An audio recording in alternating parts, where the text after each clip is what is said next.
Hi everyone, this is Edgar Valerio. Make sure you guys follow Sporting Icons for the latest boxing news and all the updates and the 411s on boxing. God bless you all. Make sure you guys give them a follow and a like. We live. So over the pond there on Showtime, they have a very, very good main event in Mikey Garcia versus Robert Easter Jr. Two undefeated guys. Mikey Garcia 38-0. 30 of those by knockout, and of course Robert Easter Jr. 21-0 with 14 by knockout.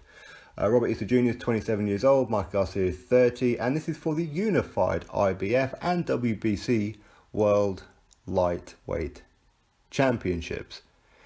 Very, very good stuff. I love unification fights. We've seen quite a few of them over like the last 12 to 18 months, which is fantastic. It really is. So this is an interesting fight. And I would probably maybe edge it as a 50-50 fight. It wouldn't surprise me as to who can win this one. Neither one of them devastating knockout artists, but they both do have that power to end the night of each other.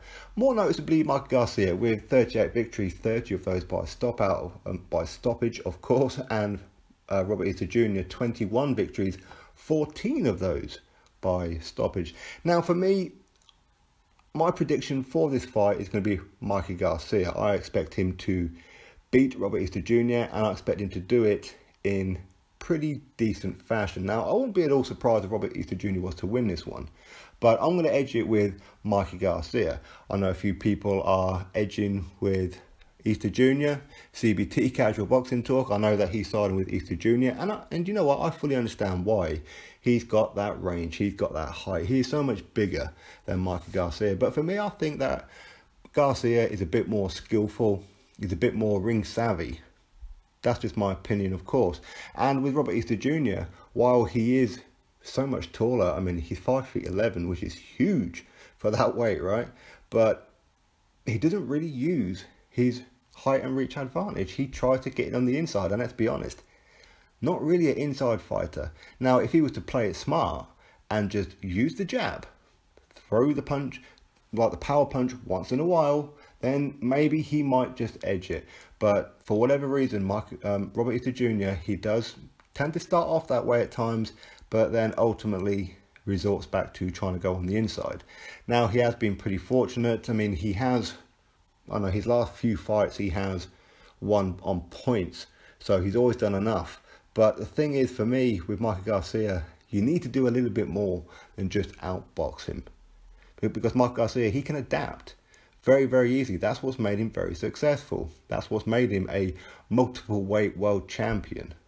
And here we are for a unification fight. Now, again, it wouldn't surprise me in the least if Mikey Garcia was to beat Robert Easter Jr. or Robert Easter Jr. was to beat Mikey Garcia. But for me, as I said, I'm going to edge it with Mikey Garcia, and I believe he's going to do it on points and quite comfortably. You know what, I wouldn't be surprised if Mikey Garcia was to stop him because he does have the power, and likewise with Robert Easter Jr. And for me, that's what makes this one pretty interesting. Now, also on the undercard, we have the return of Luis Ortiz. Obviously, last time out, he got stopped by Deontay Wilder in a very, very exciting fight. So he's going to be taking on Razvan Kajanu, who's of course Joseph Parker's opponent beforehand, in his first defense of his WBO world title. Of course, he won that title by beating Andy Ruiz Jr. on points, arguably. Then his first defense was supposed to be Hughie Fury, but Hughie Fury pulled out like last minute when the fight was supposed to be in New Zealand. Suspect, I know, but Razvan Kajanu went the distance with Joseph Parker as a last minute replacement, but Kajanu, of course, was the sparring partner for Joseph Parker, preparing for Hughie Fury. So Joseph Parker didn't know what Kajanu was going to bring, but Kajanu knew what Joseph Parker was going to bring. So maybe he had a bit of an edge in that fight. But this one's an interesting one. Razvan Kajanu, he's 16 wins and 3 losses. So you would edge Luis Ortiz to get this one done. And I would imagine he'll stop Razvan Kajanu. Now, Razvan Kajanu, he can bang. He is big, he is awkward, and he is durable. But he hasn't been in the ring for quite some time. As I said, his last fight was Joseph Parker, so cast your mind way back when. So ring rust, the fact that he's not as that good really. He is good, but he's not an elite heavyweight. Luis Ortiz, question marks potentially still arise because who's he really been in there with? Bryant Jennings, I never really rated him anyway. Tony Thompson, again, way past it. And Deontay Wilder, he's just got that big right hand. But either way, Luis Ortiz, he disposes average fighters quite easily. So Luis Ortiz is certainly an elite fighter, that's for sure. But Luis Ortiz is going to blitz through him. Also on the card, you've got Marius Barros, and he'll be going up against Jose Roman. Again, you know, this is for the WBC Intercontinental welterweight champion as well.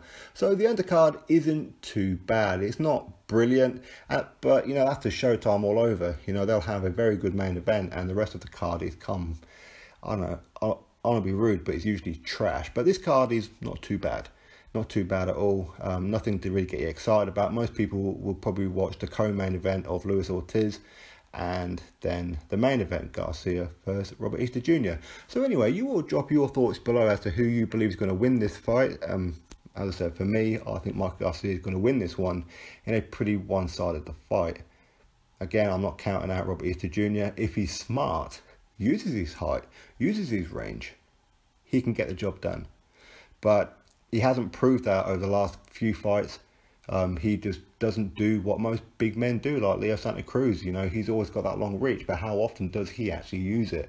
It's the same way Robert Easter Jr., but Robert Easter Jr. has been getting away with it so far. This is the one fight where he can't just get away with it. He needs to beat him, and beat him convincingly.